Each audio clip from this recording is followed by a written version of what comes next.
As a real estate investor, should you get your license to sell real estate? Let's talk about the pros and the cons.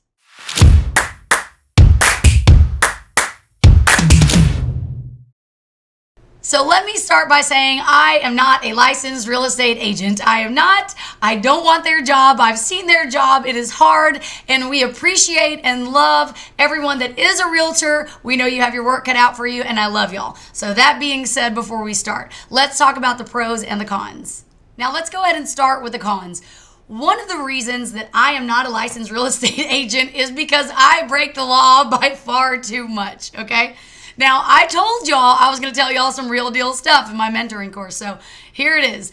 This is the real deal. I break into houses far too often. Now, when I say break in, I don't mean houses that have a blue box on them or, a code and they're listed. That's not what I'm talking about. I'm talking about a house that I see sitting in a field, and when I go up to the house, I can look through the windows and I see that the roof is falling in, and I can see the sky through the roof and the floors are buckling, and it looks like it's old or vacant and abandoned. Those houses that I'm going to try to put an offer in and buy, I'm going to want to look at the whole inside before I go spend my hard-earned money on it. So I'm not saying to take a rock and smash one of the windows open. Don't do that. But what I am saying, if there is a window that's already open, or if there's a door that's not locked, and I'm pretty sure that it's vacant and I'm not going to get shot when I walk in, I might peek my way through there and have a look at the property. And if I were a licensed real estate agent, I would know better than to do stuff like that. But they have very strict guidelines on things they can and cannot do, and they can lose their license for. But as a real estate investor, I can bend some of those rules occasionally. So I don't really want to get in trouble or lose a license, so I'm not getting it in the first place. For me, one of the reasons that I don't want to be a licensed real estate agent is because disclosures.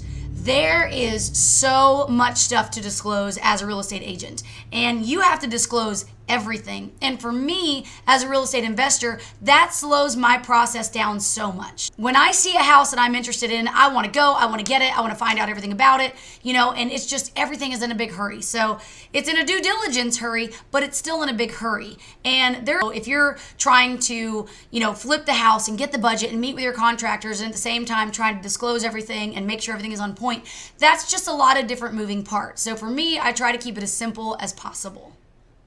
When I am interested in a new house and I'm going to talk to the seller, and for whatever reason, the first thing they always ask me, is, are you the real estate agent? Are you a real estate agent? And I'm like, nope. And I love to say no.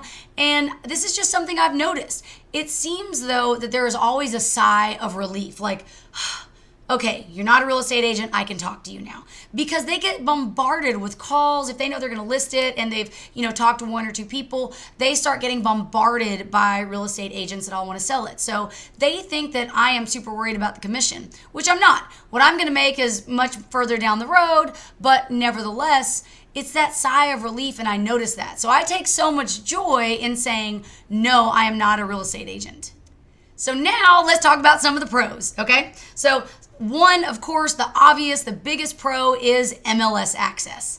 What is MLS? MLS is how realtors see every property that somebody lists.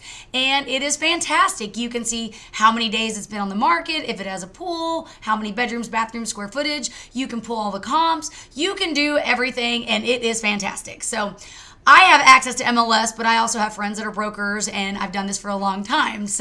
But for me, it is also great that I don't have to wait. So that's a pro for me. I think if I were you and I was not licensed or did not have access, it would be a little bit of a con for me to have to wait for my realtor to get me all this information. Now, there's still a lot of other ways to see the same information. It just takes longer and is not as good. You can see it on Zillow. You can wait for your realtor, but that is definitely a perk, is having access to MLS, because that's all of your information. Another pro is the commissions. If you're the real estate agent and the investor, hey, you get the money when you sell the house and you get commissions as well. So that is a really good perk. I would say that would be good if you were a couple that was a team and, the wife is the investor, the husband is the realtor, and then you get to make all the money, right? So the money and the commission on it is really, really good. That's a pro if that's something that you want to do. So those are some of the basic pros and cons. That's my thought process on it. By all means, if you want to get your real estate license, do it. More power to you. It's great. For me, I just didn't want to take that much time. I didn't want that much paperwork. And that just works for me. But if it works for you, then go ahead and do it. Either way, you don't have to have it to be a real estate investor. So however you want to do it, get started now and happy flipping.